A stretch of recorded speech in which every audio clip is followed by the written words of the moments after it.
Good morning everyone. आज हम start करते हैं अपना module 1.3 capital and revenue expenditure.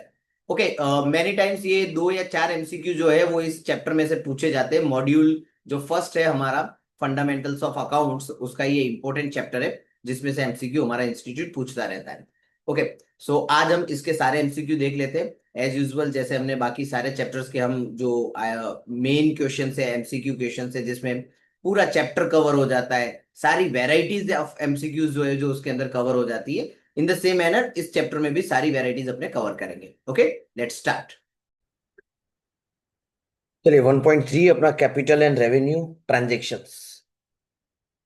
Capital and revenue में दो चीजें होगी, एक होता है हमारा कैपिटल एक्सपेंडिचर और एक होती है हमारी कैपिटल रिसिप्ट। ठीक है, कैपिटल की बात करें तो एक्सपेंडिचर मतलब आपने लॉन्ग टर्म के लिए कोई खर्चा किया, बेसिकली जिसे हम असेट नाम देते हैं। ठीक है, या ऐसा कोई खर्चा जिसका बेनिफिट हमें लॉन्ग टर्म तक मिलने वाला हो। ठीक है, उसको भी, पर वो असेट से रिलेटेड होना चाहिए, तो हम उसको क्या कहेंगे, कैपिटल एक्सपेंडिचर। लॉन्ग टर्म के लिए पैसा मिला हो तो उसको हम क्या कहेंगे, कैपिटल रिसिप्ट।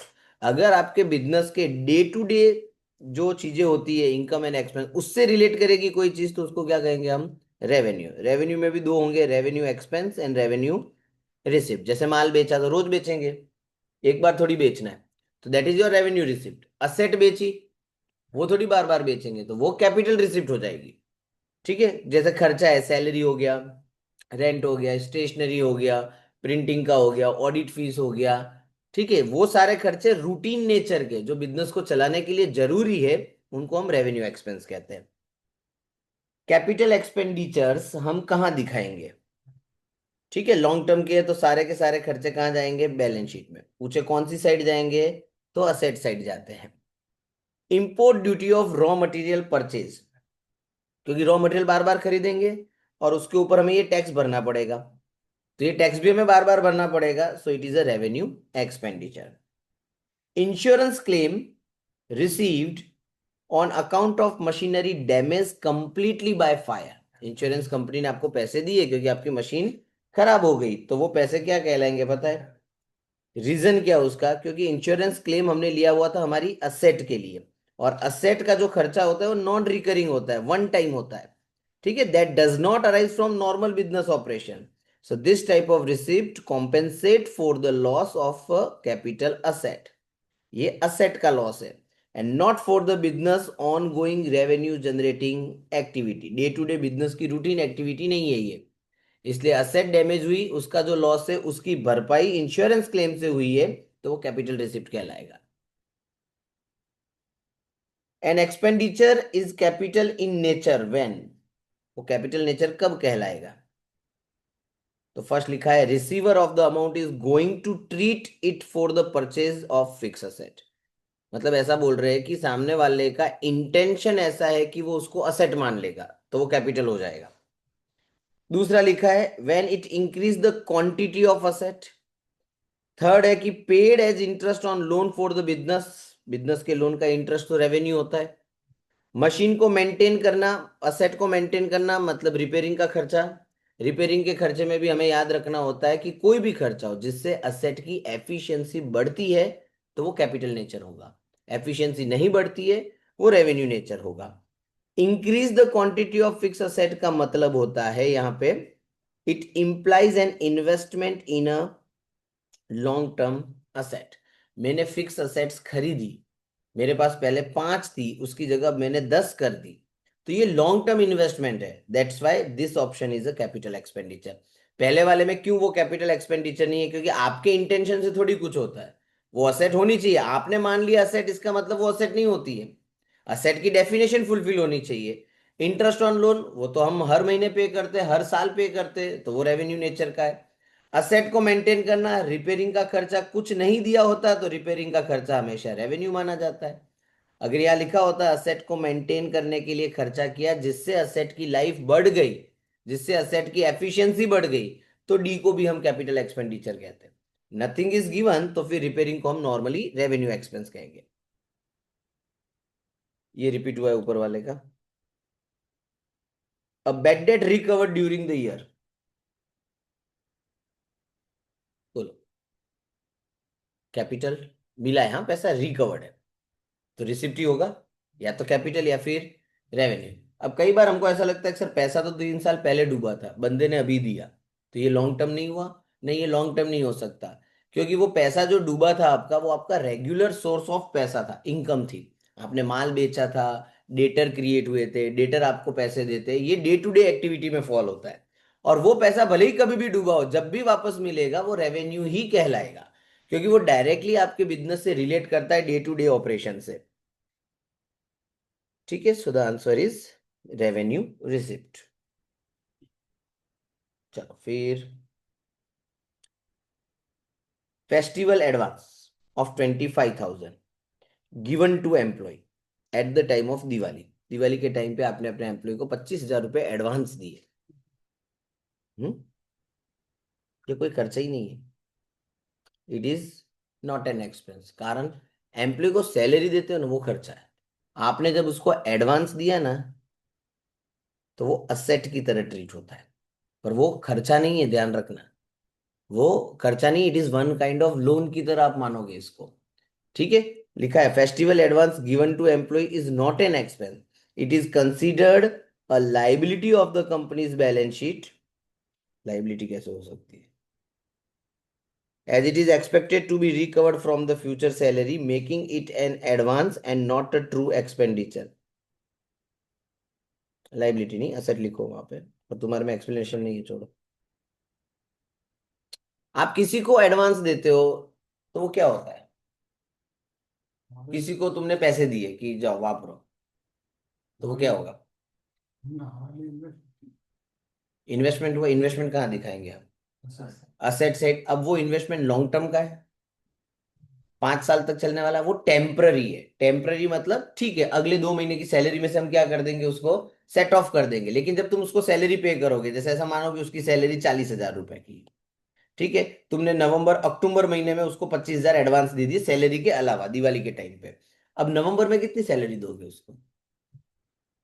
तो ये 25,000 रुपए जो आपने एडवांस दी, उसका हुआ क्या? वो अगले महीने की सैलरी के सामने क्या हो गया?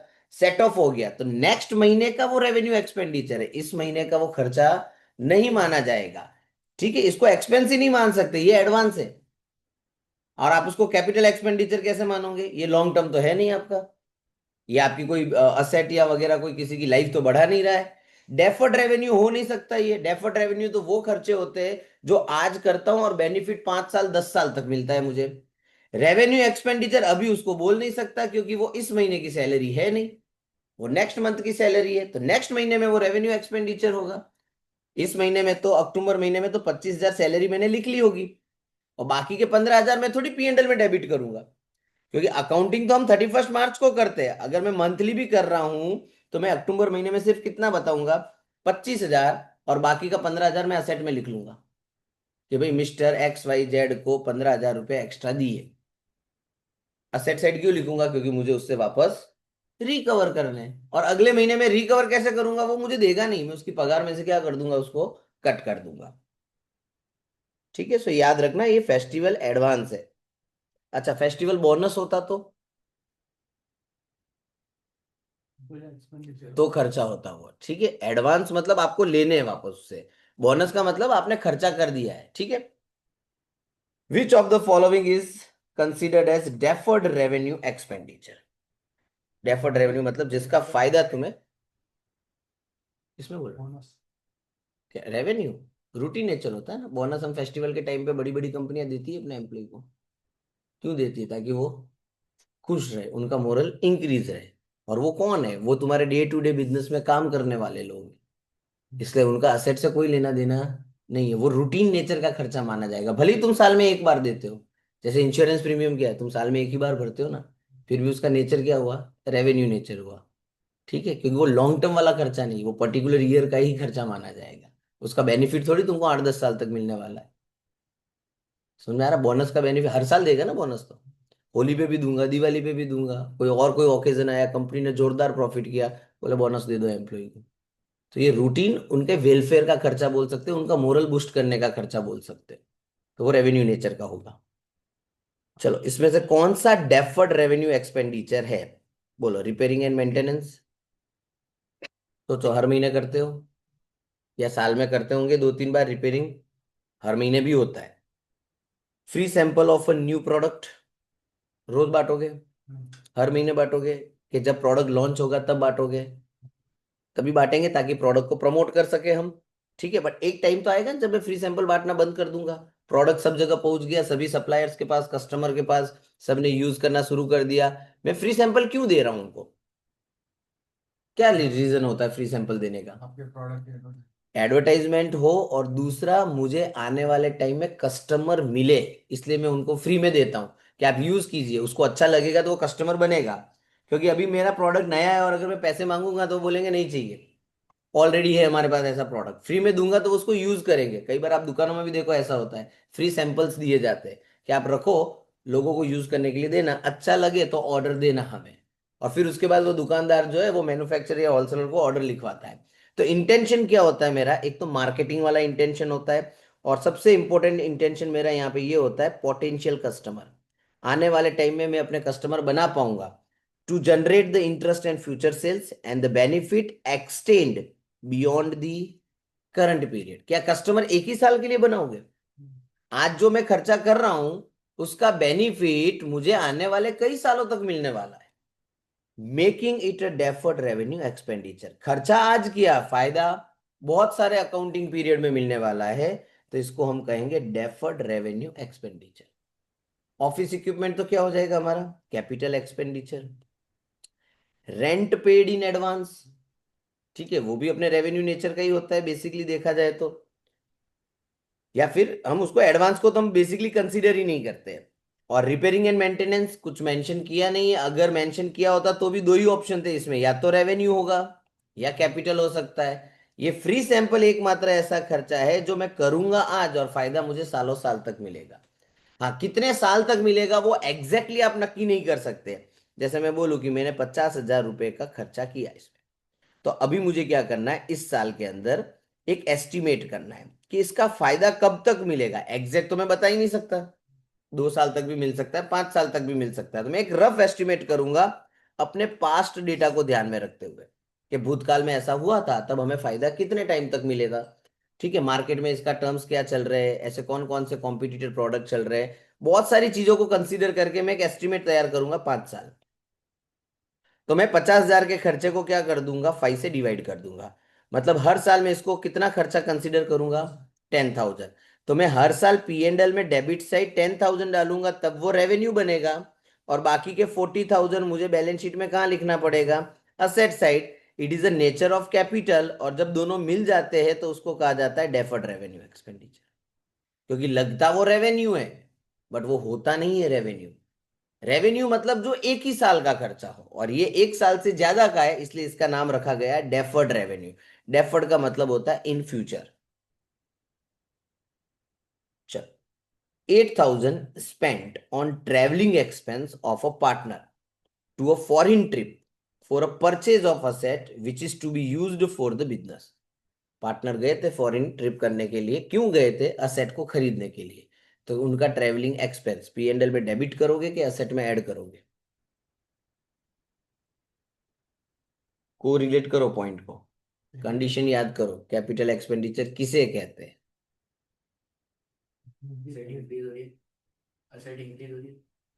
असेट कैसे इंक्रीज हो रही है, मतलब असेट खरीदने जा रहा है, तो हम इसको ऐसा बोल सकते हैं ना कि ये खर्चा उस असेट के लिए ही किया गया था।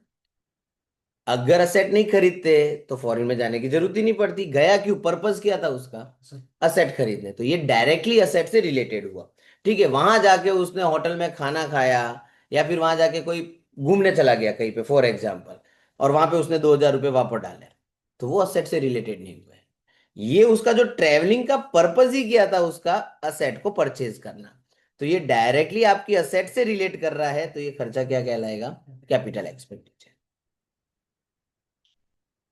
Expenditure ₹2,000 incurred on a trial run of a newly purchased machine।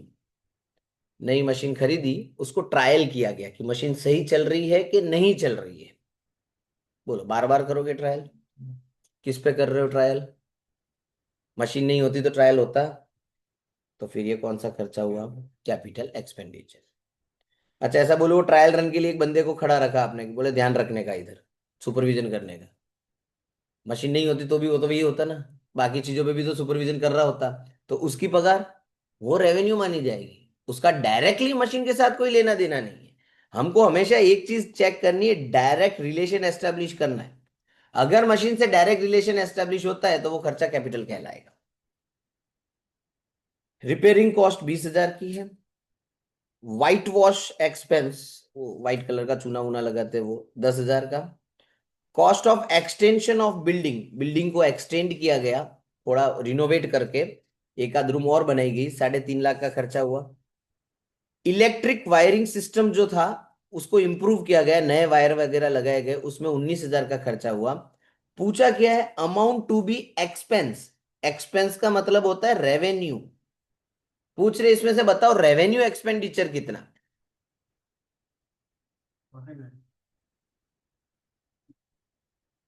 Logically सोचना, हर एक्सपेंस में ये चीज चेक करो, बेनिफिट क्या है, फायदा मिल रहा है, लॉन्ग टर्म है कि नहीं है, बार बार होगा नहीं होगा, ये सब चीजें सोचनी पड़ती है। बोलो, व्हाट इज योर आंसर।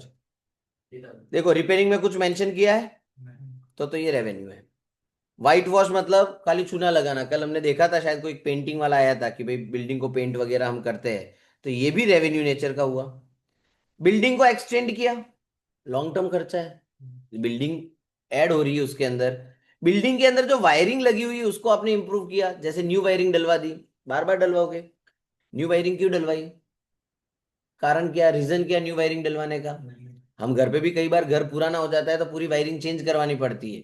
पुराने घरों में शॉर्ट सर्किट का वगैरह प्रॉब्लम हो रहा है, तो सब न्यू जो इक्विपमेंट्स आए इलेक्ट्रिक के, वो हम यूज करते हैं ताकि लॉन्ग टर्म तक हम इसका बेनिफिट उठा सके। रोज रोज तो हम वायरिंग चेंज करने वाले नहीं है।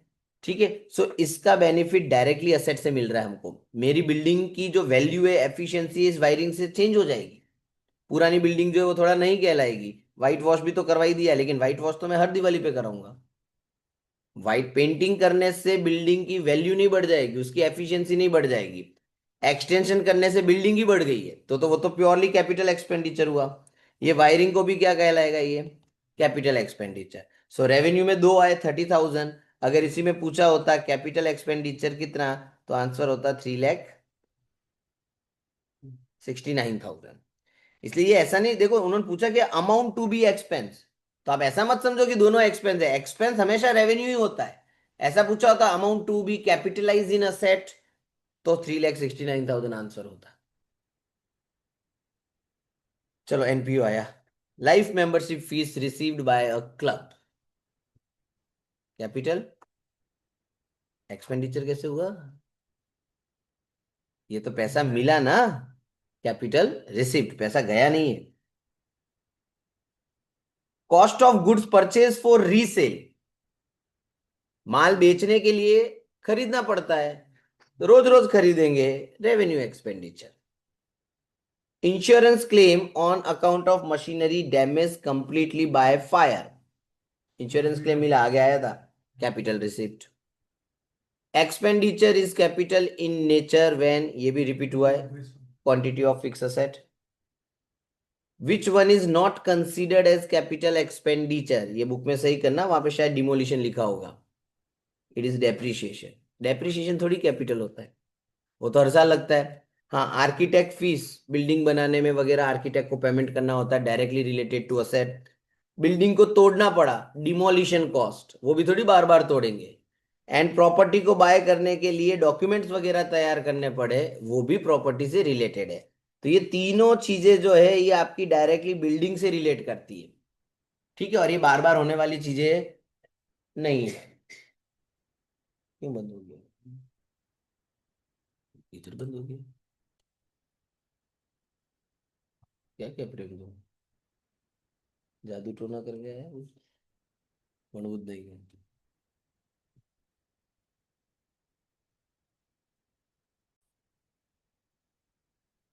ठीक है, सो डेप्रिसिएशन एक ऐसा खर्चा है जो रेवेन्यू होगा, बार बार लगता है, जिससे एसेट की लाइफ वाइफ कुछ इंक्रीज नहीं होगी। चलिए, legal charges paid to defend suit on firm's factory site. तकलीफ हो, ना ना ना, देखो नीचे एक्सप्लेनेशन समझो। Legal charges to defend a suit concerning a factory site are considered as revenue because they relate to protecting the existing asset in the normal course of business operation for that period rather than acquiring or improving it. हमने factory को बचाने के लिए वकील को charges पे किए, इसको ना बेसिकली एक्स्ट्रा ऑर्डिनरी एक्सपेंस कहा जाता है अकाउंट की लैंग्वेज में, लेकिन क्लासिफाइड करें तो वो रेवेन्यू नेचर का ही माना जाएगा। रीजन एक्स्ट्रा ऑर्डिनरी क्यों है? क्योंकि ये रोज रोज नहीं होगा खर्चा, पर जब जरूरत पड़ेगी आपको ये चार्जेस पे करने पड़ेंगे अगर आपके ऊपर ऐसा कोई केस फाइल हुआ है तो। और लीगल चार्जेस एक बार नहीं बनने होते, वकील बार बार पैसा मांगेगा, जितनी बार हियरिंग होगी उतनी बार मांगेगा। तो ठीक है, तो अच्छा अगर आपको इसको कैपिटल मानना है तो कैपिटल एक्सपेंडिचर की डेफिनेशन क्या है तो खर्चा ही है। कैपिटल एक्सपेंडिचर की डेफिनेशन क्या है? एक बार होता है, और एक अकेला पॉइंट नहीं है खाली। अगर आप ये सोचते हो बार बार होता है और बार बार नहीं होता तो आंसर रॉन्ग हो जाएंगे तुम्हारे।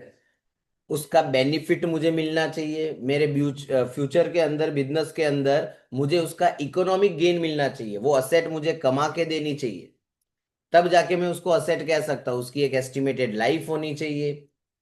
असेट की डेफिनेशन की बात करूँ तो खर्चा कर रहा हूं तो असेट की लाइफ बढ़नी चाहिए, असेट की एफिशिएंसी बढ़नी चाहिए। अगर कोई ऐसा खर्चा जिससे असेट की लाइफ नहीं बढ़ रही है तो मैं उसको कैपिटल नहीं कह सकता, भले ही वो एक ही बार किया गया। अल्टीमेट पर्पस एक ही है, एफिशिएंसी एंड लाइफ को इंक्रीज करना, या फिर आपने कोई नई असेट एक्वायर की हो तो। यहाँ पे लीगल चार्जेस जो हम पे कर रहे हैं वो हमारी फैक्ट्री साइट को बचाने के लिए कर रहे हैं, इससे फैक्ट्री की साइट में कोई इंप्रूवमेंट होने वाला नहीं है। भले ही ये खर्चा हमको ऐसा लग रहा है कि सर ये थोड़ी बार बार होगा, केस थोड़ी रोज रोज हम करने वाले हैं, रोज रोज थोड़ी वकील को पे करेंगे। अग्रीड, रोज रोज पे नहीं करोगे, बट ये लॉन्ग टर्म तक फायदा भी नहीं देने वाला है। ये अभी बचाने के लिए आप कर रहे हो। किसी ने आपके ऊपर केस कर दिया तो फिर उसके सामने लड़ोगे नहीं, लॉयर हायर नहीं करोगे। कोई भी कर सकता है, किसी भी कस्टमर ने कर दिया, प्रोडक्ट रिलेटेड कुछ हो गया तब भी वो केस कर सकता है आपके ऊपर। तो ये बेसिकली ना एक डिपार्टमेंट ही होता है कंपनियों में, लीगल डिपार्टमेंट, उनका काम ही यही है, सब लीगल चीजें संभालना। तो उनको जो चार्जेस जो हम पे करते हैं वो डेली नेचर के ही माने जाते हैं, इसलिए it is revenue expenditure. 18, any revenue expense for which a separate fund is available. Advertisement expense for launching a new product, benefit मिलेगा सालों साल तक, डेफर्ड रेवेन्यू। अच्छा, डेफर्ड कैपिटल करके कुछ नहीं होता है, ये खाली बेवकूफ बनाने के लिए दे दिया है। डेफर्ड समझ के कभी भूल से डी पे टिक मत कर लेना। Import duty of raw material, revenue आगे आया था। कस्टम ड्यूटी बोलो, इंपोर्ट ड्यूटी बोलो, बोथ आर सेम। चलो फिर लिखा है सेल ऑफ ऑफिस फर्नीचर है, क्या लिखा है? Credited to. तो क्रेडिट कौन होगा? सेल्स नहीं होता है, फर्नीचर होता है। माल बेचा हो तो सेल्स होता है।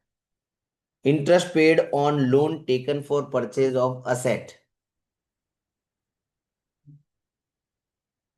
बोलो। बुक के आंसर में मत जाना, कुछ और भी तो हो सकता है। Interest paid on loan taken for the purchase of asset, interest, asset, B and L, trading. Trading तो होता ही नहीं है, जाएगा इन ट्रेडिंग। आंसर आएगा इसमें असेट तुम्हारा।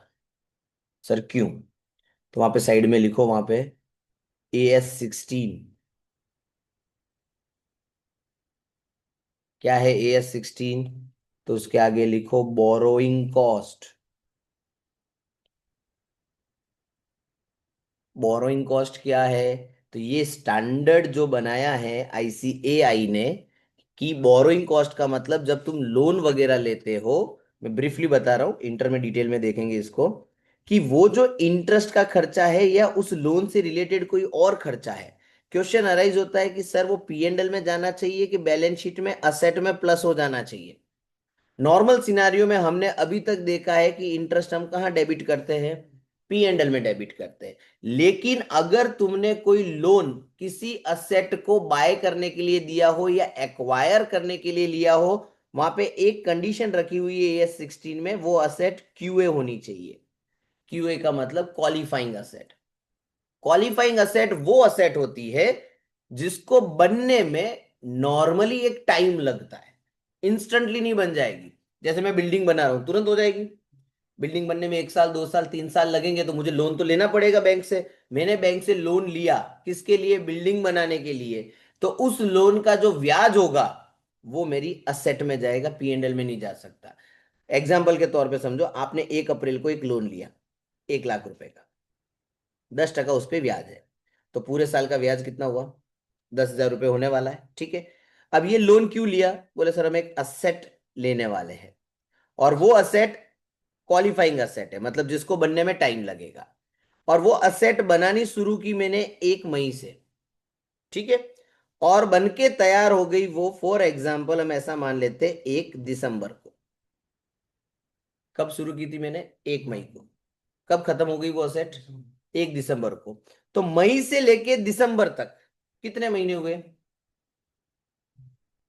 नहीं, 7 हुए। 1 दिसंबर लिखा है मैंने, दिसंबर नहीं गिनेंगे। 7 महीने हुए। तो 7 महीनों का ब्याज कहाँ जाएगा पता है तुमको? असेट में। और बाकी के 5 महीनों का ब्याज कहाँ जाना चाहिए? पीएनएल में। ये रियल बाइफर्केशन होता है इंटरेस्ट का। हाँ, नॉर्मल सिनारियो में अभी तक आपने जितना भी अकाउंट पढ़ा है, आपने उसको इंटरेस्ट को डेबिट ही किया है, ठीक है। सो यहां पे हम जब इसका आंसर लिख रहे हैं, तो हमने अजम्पशन क्या लिया हुआ है कि जो असेट खरीदी है वो क्वालिफाइंग असेट है, और वो क्वालिफाइंग असेट है, तो उसका ब्याज किस में जाना चाहिए? असेट के अकाउंट में जाना चाहिए। याद रहेगा? तो जब भी हम कोई असेट खरीद रहे, नॉर्मल रूल याद रखने का, उसके ऊपर जो भी ब्याज भरेंगे वो उस असेट में कैपिटलाइज होगा, पीएनएल में डेबिट नहीं होगा। हाँ, नॉर्मल लोन लिया हो तो ऐसे ही 5 लाख रुपए धंधे में चाहिए, किस पर्पज के लिए चाहिए वी डोंट नो। रैंडमली नहीं ले लेते पैसा, कि छोटे मोटे खर्चे होंगे, ठीक है, डे टू माल खरीदना होगा, वॉट एवर। तो फिर वो जाएगा आपका इंटरेस्ट अकाउंट डेबिट होगा, उसके अंदर जर्नल एंट्री के अंदर interest account debited to cash. लेकिन अगर कोई असेट से डायरेक्टली रिलेट कर रहा होगा तो फिर वो कहाँ जाएगा? Asset account. Revenue reserves are built out of.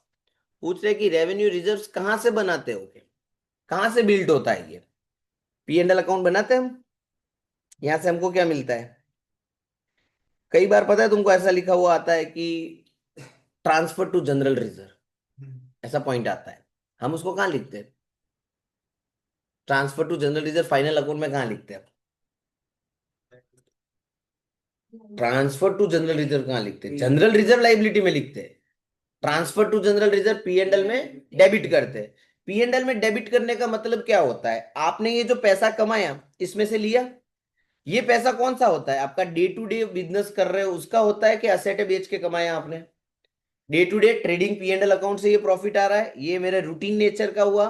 सो इस रेवेन्यू प्रॉफिट में से मैं एक रिजर्व बनाता हूं, जनरल रिजर्व हो गया कोई भी रिजर्व, तो उसको हम कहते हैं रेवेन्यू रिजर्व। तो रेवेन्यू रिजर्व कहां से बनता है? तो याद रखना है, रिकरिंग प्रॉफिट से। क्योंकि नेट प्रॉफिट कैसी चीज होगी? रिकरिंग, क्योंकि इसके अंदर पीएनएल अकाउंट में हम सारी कौन सी चीजें लिखते हैं? रिकरिंग वाली, जो बार बार होती है। सेल्स हो गया, खर्चे हो गए, जितने भी खर्चे हो गए, ठीक है, ये जितने भी खर्चे हैं, इनकम एक्सपेंस, सब रेवेन्यू नेचर के। देखो उसी के रिलेटेड दूसरा point, capital reserve is build out of non recurring. Non recurring मतलब जो बार बार नहीं होगा, बिजनेस का रूटीन नहीं होगा। जैसे कि लिखा है कि it is created from the profit that are not generated from company's normal operations, is known as non recurring.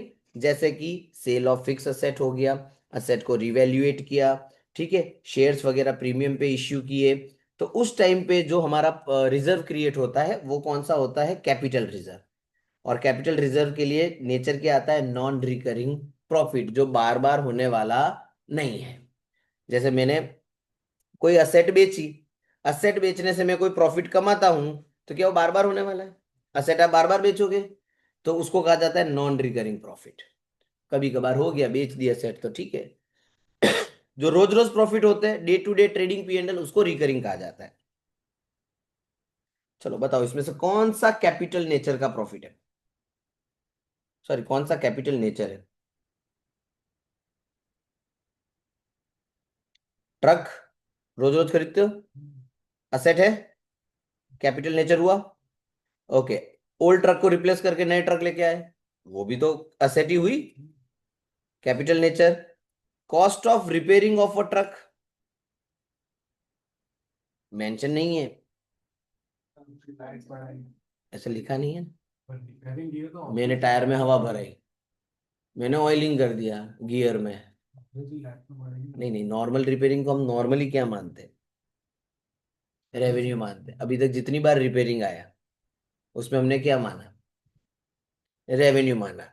ठीक है, तो जब आप नॉर्मली रिपेयरिंग को रेवेन्यू मान रहे हो तो फिर वो रेवेन्यू नेचर का ही होगा, अनलेस एंड अनटिल वहां पे लिखा हुआ होना चाहिए कि cost of repairing of truck increase the efficiency of the truck. अब कौन सा रिपेयरिंग कराया? ये मेंशन है इंजन बदला, ऐसा तो लिखा नहीं है। ट्रक के पीछे का जो पूरा आता है शेड जिसमें सामान रखते हैं वो पूरा चेंज किया, ऐसा भी नहीं लिखा। अच्छा, टायर बदले होते तो? वो रूटीन नेचर का होता है टायर बदलना। रोज ट्रांसपोर्टेशन में गाड़ी चलती है ना, तो टायर जल्दी खराब हो जाते हैं, उसकी लाइफ होती है 2 महीने 3 महीने या किलोमीटर में लाइफ होती है। ये टायर जो 1 लाख किलोमीटर तक चलेगा, तो वो भी रूटीन रिपेयरिंग का पार्ट होता है, ऑयलिंग करना, ठीक है, ऑयल चेंज करवाना। ये छुटक मुटक जितने भी ट्रक पे आप खर्चे करते हो हर महीने, वो आपका नॉर्मल रिपेयरिंग एक्सपेंस होता है, वो कभी कैपिटल एक्सपेंडिचर नहीं होता। अब इन्होंने पूछा है कौन कौन से है, तो ए और B is the right answer. ठीक है, इन विदाउट एनी इंफॉर्मेशन में इसको कैपिटल नहीं मान सकता। सो यहाँ पे ऑल ऑफ दी अबोव वाला ऑप्शन कट करके हम लिख लेते हैं ए एंड बी बोथ।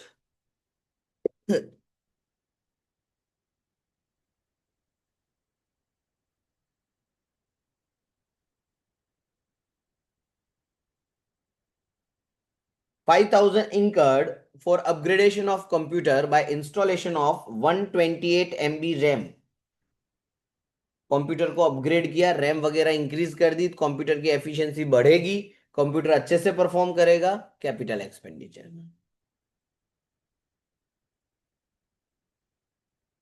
चलो, एंट्रेंस फीस ऑफ ₹20,000। नॉर्मली हम क्या मानते हैं, वही लिखना है अपने को, तो रेवेन्यू रिसिप्ट, शायद उसमें गलत होगा, अपने वाले में कैपिटल दिया होगा। क्योंकि ये कैसा पॉइंट है एंट्रेंस फीस ना, इसमें दोनों होते हैं, इसलिए कोई ऑथर इसको कैपिटल मान लेता है, कोई इसको रेवेन्यू मान लेता है। जनरल सेंस में क्या होता है? रेवेन्यू, तो अपने को जनरल सेंस के थ्रू ही जाना पड़ता है फिर। Compensation received from government for compulsory acquisition of land. बोलो, रेवेन्यू, पैसे आए के गए? रिसीव्ड मतलब आए, तो एक्सपेंस कैसे हो गया? पहली चीज, पैसा गया ही नहीं तो खर्चा तो है ही नहीं है, कोई भी खर्चा नहीं है। एबीसी बाई डिफॉल्ट रॉन्ग हो गया यहाँ पे, क्योंकि एबीसी तीनों में एक्सपेंडिचर है, कहीं पे रिसिप्ट की बात ही नहीं की है। यहाँ पे लिखा है compensation received by government for compulsory acquisition of land. कई बार सरकार, नहीं, जमीन जरूरी होती है हाईवे वगैरह बनाने के लिए, बीच में आपकी फैक्ट्री आ गई, बिजनेस आ गया, तो पर्टिकुलर जमीन गवर्नमेंट ले लेगी, उसके सामने आपको कॉम्पेंसेट किया जाएगा। तो पैसे मिले कि आपको देने पड़े? आपको मिले हैं, ठीक है। सो ये कोई भी एक्सपेंस नहीं है, नन ऑफ दिस। इसको क्या माना जाता? कैपिटल रिसिप्ट माना जाता है। पे क्यों करने पड़ेंगे? पर्पस बता, तो फिर मैं जवाब दूं ना, रेवेन्यू के कैपिटल।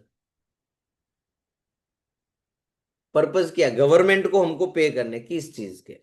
अगर उस जमीन का कोई टैक्स मांग रही है गवर्नमेंट और हमको उसका देना है, रेवेन्यू नेचर।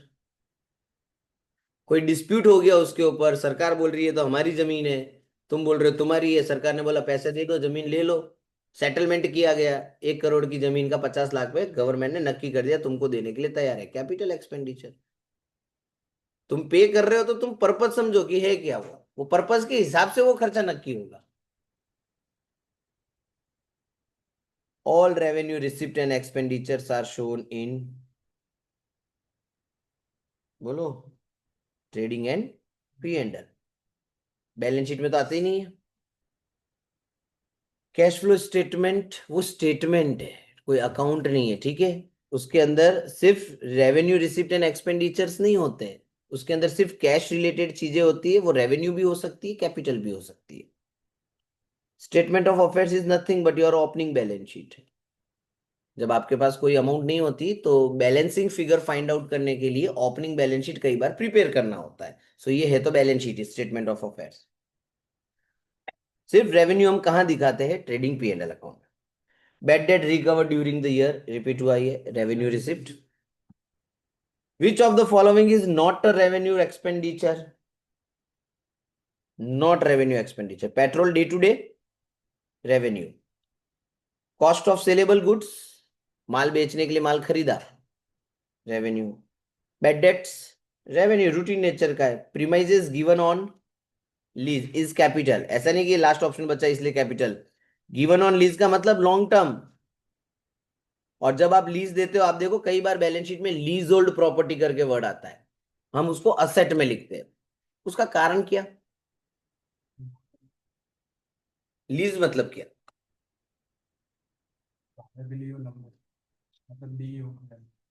तो भाड़ा तो P&L में डेबिट नहीं होना चाहिए, भाड़ा तो हर साल ही भरूंगा ना।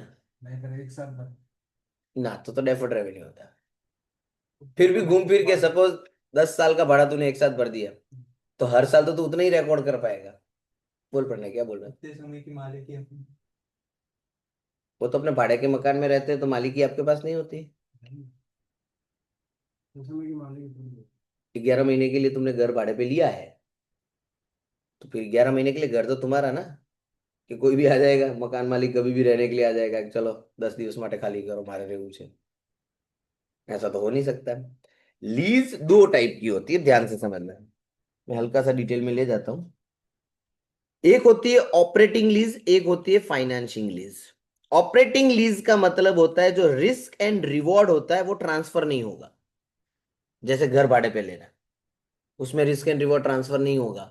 पंखा खराब हुआ तो ओनर का हुआ है, ओनर रिपेयर कराएगा, मैं थोड़ी करूंगा रिपेयरिंग।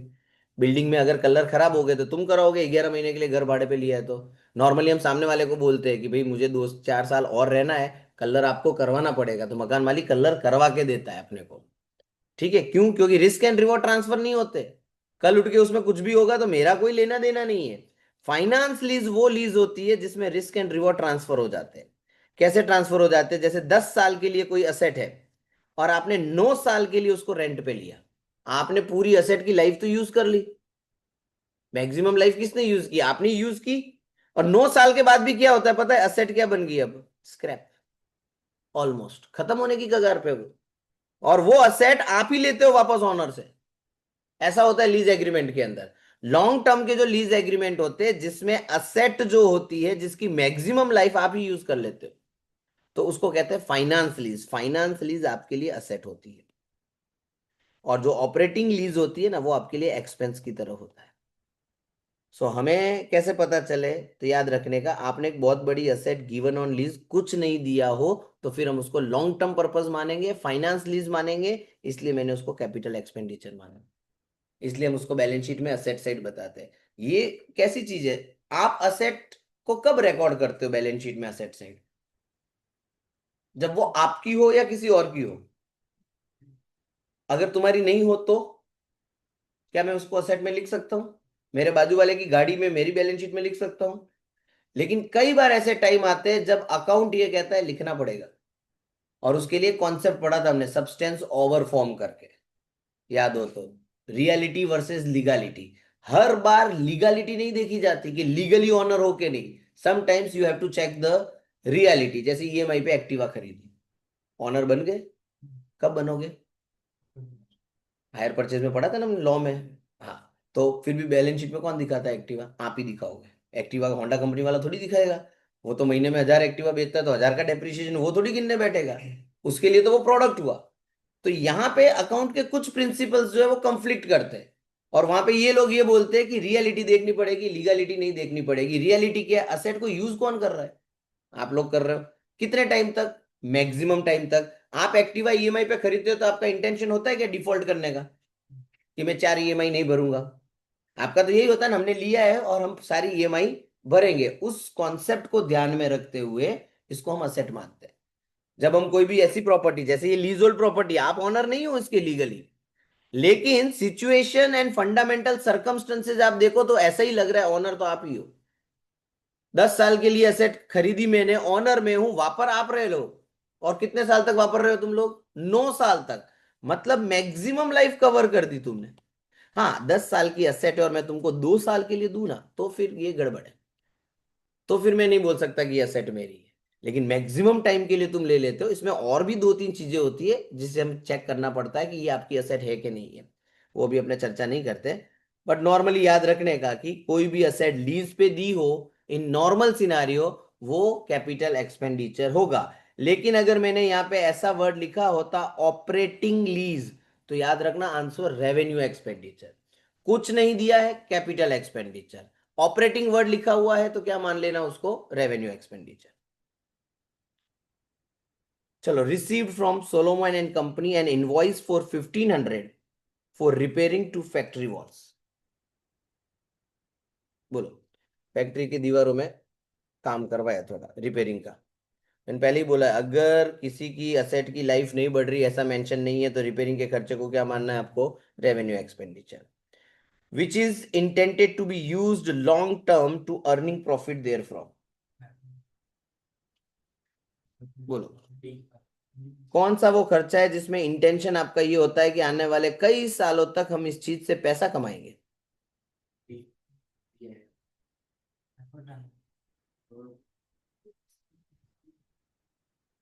ध्यान से पढ़ो, इस लाइन में ही इसका आंसर छुपा हुआ था।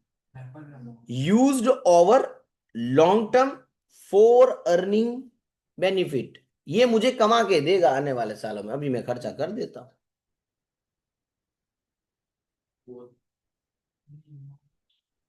तो अभी भी नहीं समझ रहे हो।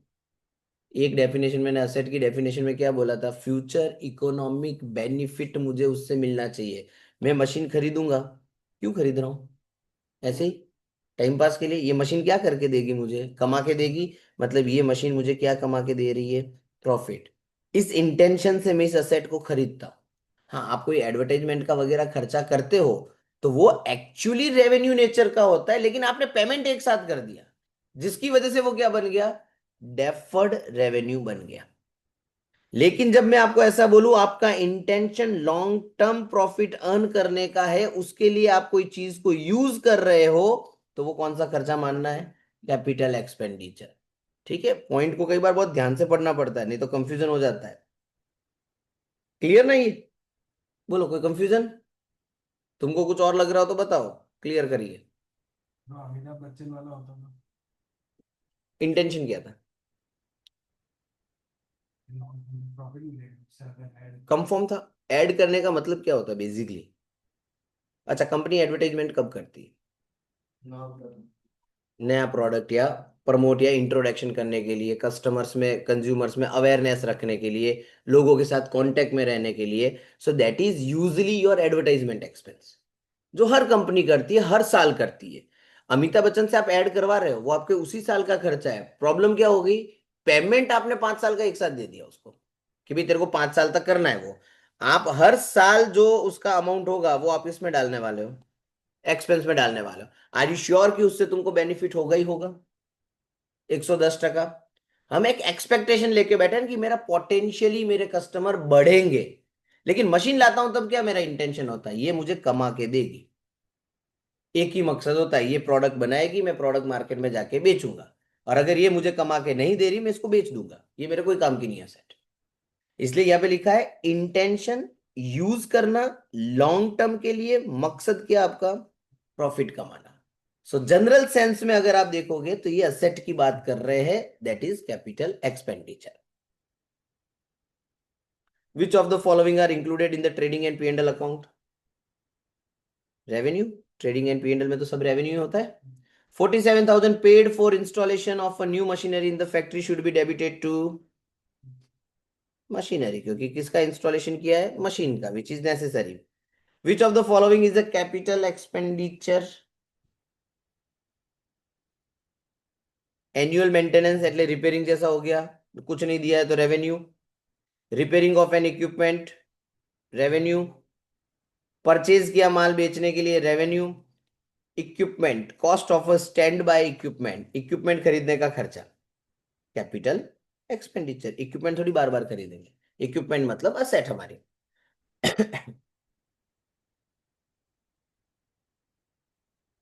A machine with book value of rupees 10,000 has been sold for 13,000. The amount so realized is what? Machine बेची, 10 वाली मशीन 13 में बेची, पहले तो नक्की करो कैपिटल रिसिप्ट के रेवेन्यू रिसिप्ट। एक चीज कंफर्म, कैपिटल रिसिप्ट। अब नक्की करो कि वो प्रॉफिट जो है वो तुम कहाँ लेके जाओगे। अब देखो ना, इसके अंदर भी एक डिस्प्यूट है। प्रॉफिट दो प्रकार के होंगे असेट बेचने पे, कैपिटल भी होगा और रेवेन्यू भी होगा। लेकिन रेवेन्यू प्रॉफिट और कैपिटल प्रॉफिट कैलकुलेट करने के लिए एक और चीज मेरे पास होनी चाहिए, उस मशीन को आपने ओरिजिनली कितने में खरीदा था। ठीक है, अगर ओरिजिनल कॉस्ट नहीं दी हुई है तो it is tough to calculate revenue profit and capital profit.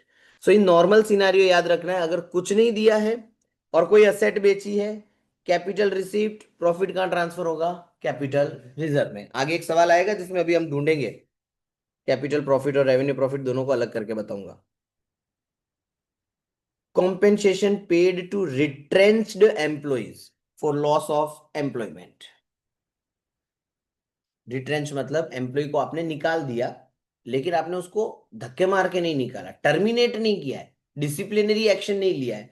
आपके पास एम्प्लॉय ज्यादा थे उसलिए निकाल दिया होगा, आप अपना धंधा कम करने जा रहे हो उसके लिए आपने एम्प्लॉय को निकाल दिया होगा, तो आपको उसको कॉम्पेंसेशन देना पड़ता है। जैसे उसकी रिटायरमेंट की एज 60 थी और आपने उसको 56 में ही बोल दिया कि भाई अब घर जाना पड़ेगा, तो 4 साल का कुछ उसको पेमेंट आपको करना पड़ेगा। ठीक है, उसको कहा जाता है रिट्रेंचमेंट। और जब भी आप कोई कॉम्पेंसेशन अपने एम्प्लॉयज को देते हो रिट्रेंचमेंट के लिए, तो नॉर्मल सिनारियो में उसको क्या मानेंगे हम, रेवेन्यू। ठीक है, इनकम टैक्स के हिसाब से चीजें अलग होती है। रिट्रेंचमेंट ऑफ एम्प्लॉय में जो कॉम्पेंसेशन दिया है उस पर टैक्स लगेगा, वो आपके प्रॉफिट को रिड्यूस कर रहा है, वो आपका खर्चा माना जाना चाहिए कि नहीं माना जाना चाहिए, उसके अंदर टर्म्स अलग रहेंगे। एक हमेशा दिमाग में फिट रखना कि इंडिया का अकाउंट और इंडिया का इनकम टैक्स दोनों कभी मैच ही नहीं होते। अकाउंट चलता है कंपनीज एक्ट 2013 से, इनकम टैक्स चलता है इनकम टैक्स एक्ट से, और दोनों में अकाउंटिंग करने के सिस्टम थोड़े थोड़े अलग है। सिंपल एग्जांपल दूं, जैसे डेप्रिसिएशन कैसे गिनते हैं हम, मेथड से। ठीक है, 1 जुलाई को खरीदा तो कितने महीनों का डेप्री लगाओगे, साल मार्च में खत्म होता है, 9 मंथ। जुलाई में खरीदा हो तो, अक्टूबर में खरीदा हो तो 6 महीने, जनवरी में खरीदा हो तो 3 महीने। अकाउंट कहता है जितने महीने असेट यूज की उतने महीनों का डेप्री लगा लो। इनकम टैक्स कहता है ये सब नहीं चलेगा हमारे यहाँ पे, बोले हम थोड़ी तुम्हारी इतनी सारी असेट का डेप्री गिनने बैठेंगे। बोले उसने एक तारीख नक्की कर दी, 1 अक्टूबर, इनकम टैक्स वालों ने। बोले इससे पहले खरीदा तो फुल, इसके बाद खरीदा तो आधा, ये इनका रूल है। तो अब दोनों में डेप्रिसिएशन की अमाउंट क्या मिलेगी आपको, अलग ही मिलने वाली है। ठीक है, तो ये इनकम टैक्स कहता है। और आप इनकम टैक्स में प्रॉफिट किसके बेस पे बताते हो पता है, इसके बेस पे।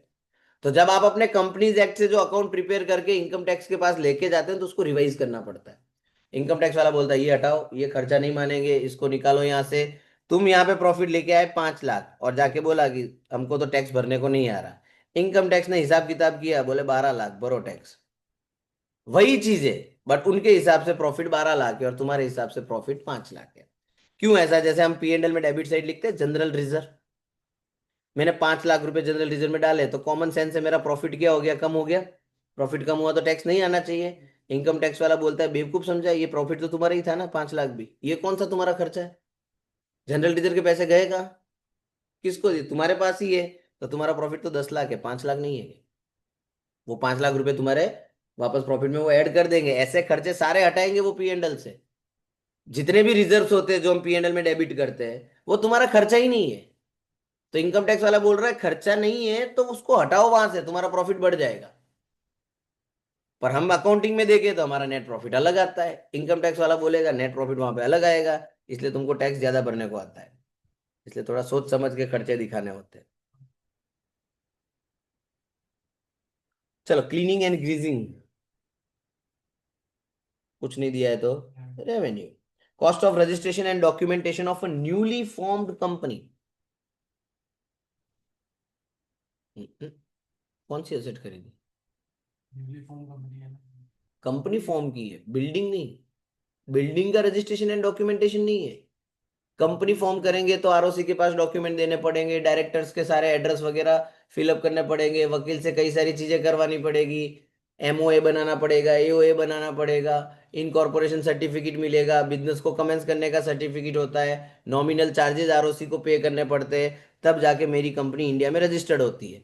और कंपनी को रजिस्टर्ड करने से पहले जितना भी मैंने ये खर्चा किया है, जैसे फॉर एग्जांपल 10 लाख रुपए का खर्चा हो गया मेरा, इसको कहा जाता है अकाउंट की लैंग्वेज में प्रिलिमिनरी एक्सपेंस।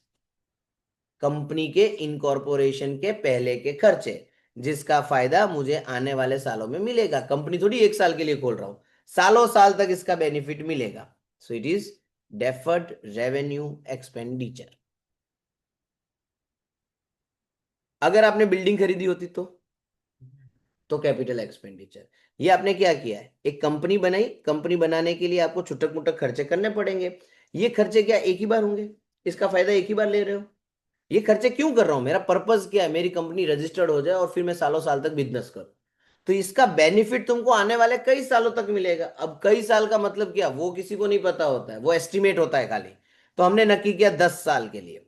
तो ये खर्चा एक साल का नहीं था, ये खर्चा कितने सालों में डिस्ट्रीब्यूट हो जाना चाहिए, 10 साल में। जैसे एग्जाम्पल के तौर पे एक और समझो, आपने डिबेंचर इश्यू किए 1 लाख रुपए के, ये शायद मैंने बताया था तुमको, 10% डिस्काउंट पे।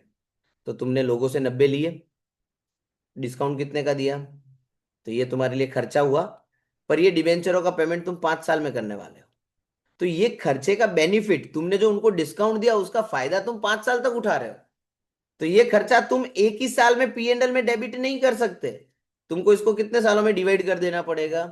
जब भी कोई खर्चा आप डिवाइड कर देते हो उसकी लाइफ के हिसाब से, उसके टाइम पीरियड के हिसाब से, वो डेफर्ड रेवेन्यू हो जाता है खर्चा ही है। इसमें कोई असेट खरीदी या नहीं कुछ किया मैंने, ना ही कोई असेट से डायरेक्टली रिलेट कर रहा है। डेफर्ड रेवेन्यू में एक ही चीज याद रखनी, खर्चा है लेकिन बेनिफिट 4-5 साल तक मिल रहा है मुझे इसका। हाँ, कोई असेट डायरेक्टली कोई फिक्स असेट से रिलेट कर रहा होगा तो आंसर कैपिटल बनेगा उसका। जैसे एडवर्टाइजमेंट है तो कौन सी असेट से रिलेट कर रहा था, कोई असेट से रिलेट नहीं कर रहा था, लेकिन उसका बेनिफिट मुझे एक साल से ज्यादा तक मिलता है, इसलिए उसको डेफर्ड रेवेन्यू कहते हैं। चलो, X sale and service typewriter, then purchase of tools for the servicing work. X का बिजनेस है टाइपराइटर्स को बेचना और उसकी सर्विस करना। तो पहले तो ये सोचो टाइपराइटर क्या हुआ उसके लिए, असेट के स्टॉक। एक्स के व्यू पॉइंट से ही सोच रहे हो, उसका धंधा ही टाइपराइटर बेचने का है, तो टाइपराइटर उसके लिए प्रोडक्ट हुआ, स्टॉक हुआ, असेट कैसे हो सकता है। हाँ, लेकिन टाइपराइटर खराब होके आएंगे तो सर्विस भी तो करनी पड़ेगी, वो काम भी वही करके दे रहा है। सवाल क्या है, टूल्स खरीदे किस चीज के लिए, मतलब सर्विसिंग के लिए आपको कुछ इक्विपमेंट बाय करने पड़ेंगे, कुछ ऑयलिंग वगैरह, केमिकल्स वगैरह आपको बाय करने पड़ेंगे। ठीक है, तो वो जो टूल्स आप खरीद रहे हो, वो टूल्स का मतलब होता है लॉन्ग टर्म के लिए, कि भाई 3-4 साल तक सर्विस के काम में वो मुझे यूज आने वाला है। So that's why it is a capital expenditure. ऐसा पूछा होता टाइपराइटर तो वो रेवेन्यू एक्सपेंडिचर में जाता है, टाइपराइटर की सर्विस के टूल्स तो वो कैपिटल एक्सपेंडिचर हो गया। अब देखो यहाँ पे वो आया सवाल, मोटर कार 20 में खरीदी, ओरिजिनल कॉस्ट बुक वैल्यू 12,000, मतलब अभी का उसका बैलेंस शीट में ये प्राइस चल रही है, बेची कितने में, पूछा कैपिटल प्रॉफिट कितना। तो नॉर्मली देखो 12,000 की असेट 25 में बेची तो 13,000 का प्रॉफिट हुआ। नॉर्मली अगर मेरे पास ओरिजिनल कॉस्ट नहीं होती मैं इसको कैपिटल रिजर्व में डाल देता सीधा सीधा उठा के, लेकिन जब आपको ओरिजिनल कॉस्ट दी हुई है तो आप कैपिटल प्रॉफिट को सेपरेटली फाइंड आउट कर सकते हो। कैसे फाइंड आउट करना, original cost minus, sorry, selling price minus original cost. Selling price कितनी थी, 25, ओरिजिनल कॉस्ट कितनी थी उसकी, तो असेट रिलेटेड प्रॉफिट हुआ तुम्हारा 5,000। टोटल प्रॉफिट कितना हुआ था, 13, 13 में से कैपिटल वाला कितना, 5, तो बाकी के 8, इसको कहेंगे रेवेन्यू प्रॉफिट। बाकी जो बच गया उसको क्या कहेंगे हम, रेवेन्यू प्रॉफिट। अच्छा, अगर असेट तुम्हारी यहाँ पे ओरिजिनल कॉस्ट जो असेट की है उसकी प्राइस अगर मैं चेंज कर दूं, या सेलिंग प्राइस जो है मेरी 25,000 के लिए, मैं ऐसा बोलूं 20,000 में बेची, 20,000 में बेची मैंने, 25 में नहीं बेची, प्रॉफिट 8 का हुआ, टोटल प्रॉफिट 8 का है। अब चेक करते हैं इसमें से कैपिटल कितना, रेवेन्यू कितना। ओरिजिनल कॉस्ट 20 है, बेचा भी 20 में, तो कैपिटल 0, तो पूरा का पूरा 8 क्या हो गया मेरा, revenue profit. The answer is 5,000। इन्होंने कैपिटल प्रॉफिट पूछा है, ठीक है, एग्जामिनर यहाँ पे कैपिटल की जगह पे वर्ड रेवेन्यू भी डाल सकता है। तो तुमको कैपिटल ढूंढ लेने का, टोटल प्रॉफिट में से कैपिटल प्रॉफिट माइनस कर देने। ये क्लियर हुआ। यहाँ पे लिख लो, वहां पे है इसमें, ये लिखा हुआ है, वर्किंग है अपने नोट्स में, तो वहां पे नीचे लिख लो original sorry selling price minus original cost.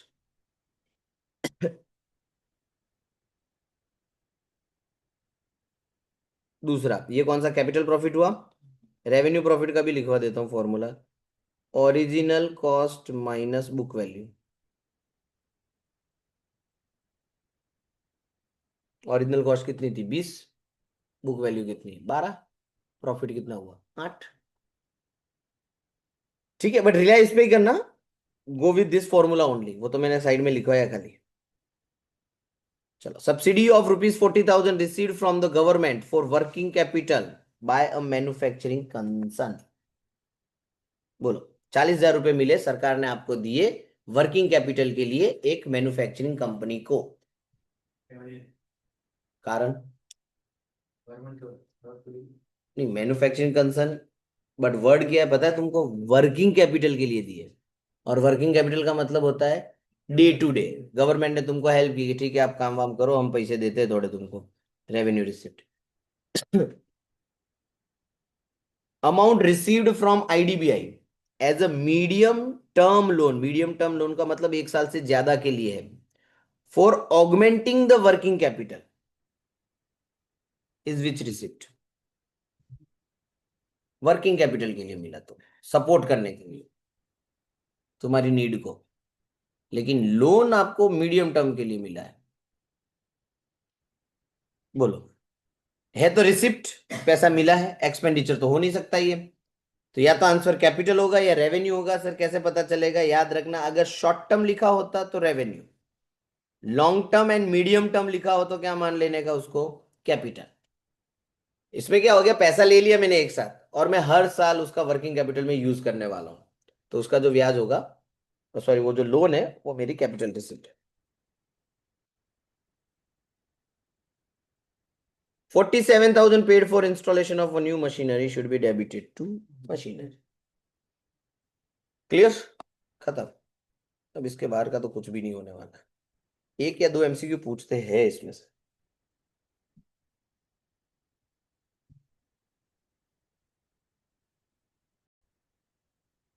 चलिए एवरीवन, इसी के साथ हमारा मॉड्यूल 1.3 जो है वो सक्सेसफुली कंप्लीट हुआ। और एक और बात मैं आपको बताने वाला हूं कि जैन इंस्टीट्यूट ऑफ कॉमर्स जो है एक टेस्ट सीरीज लॉन्च करने वाला है, 5 मॉडल सजेस्टेड पेपर्स, जिसके अंदर हम सब वेराइटीज को कवर करेंगे। मोस्ट प्रोबेबली जो क्वेश्चंस आपके एग्जाम में पूछे जा सकते हैं हम उसको कवर करेंगे उसके अंदर, जल्दी हम लॉन्च करेंगे। सो अभी तक अगर आपने हमारा चैनल सब्सक्राइब नहीं किया है तो आप प्लीज सब्सक्राइब कर दीजिए, so you will get the update of all the video lectures. Okay, and apart from that आपको अगर कोई भी डाउट वगैरह है तो आप डिस्क्रिप्शन में मेरा नंबर दिया गया है, आप उस पर मुझे व्हाट्सअप कर दीजिए। ओके, चलिए, थैंक यू।